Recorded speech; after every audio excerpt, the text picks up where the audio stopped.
श्रीगुरवे नमः। अज्ञानतिमिरान्धस्य ज्ञानाञ्जनशलाकया चक्षुरुन्मीलितं येन तस्मै श्रीगुरवे नमः।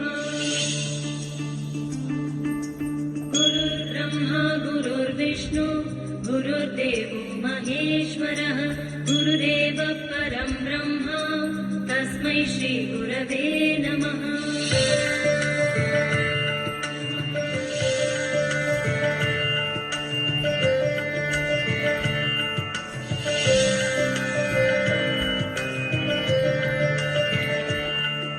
स्थावरं जङ्गमं व्याप्तं यत्किञ्चित् सचराचरं तत्पदं दर्शितं येन तस्मै श्रीगुरवे नमः।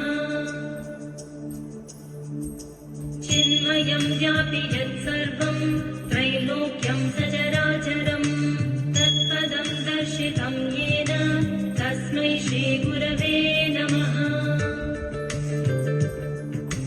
सर्वश्रुतिशिरोरत्न विराजितपदाम्बुजः वेदान्ताम्बुजसूर्योय तस्मै श्रीगुरवे नमः। चैतन्यशाश्वतशान्त व्योमातीतो निरञ्जनः बिन्दुनादकलातीत तस्मै श्रीगुरवे नमः।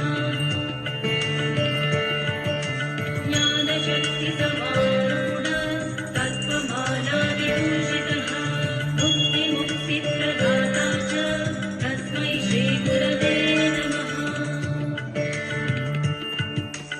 अनेकजन्मसम्प्राप्त कर्मबन्धविदाहिने आत्मज्ञानप्रदानेन तस्मै श्रीगुरवे नमः।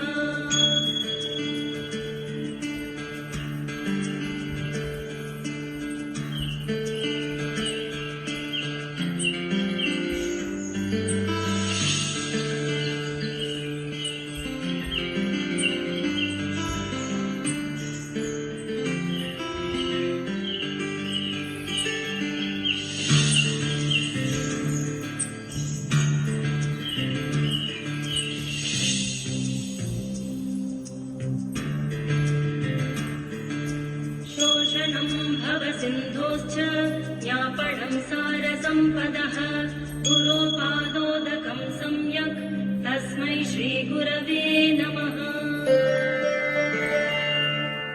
न गुरोरधिकं तत्त्वं न गुरोरधिकं तपः तत्त्वज्ञानात् परं नास्ति तस्मै श्रीगुरवे नमः। मन्नाथ श्रीजगन्नाथः मद्गुरु श्रीजगद्गुरुः मदात्मा सर्वभूतात्मा तस्मै श्रीगुरवे नमः।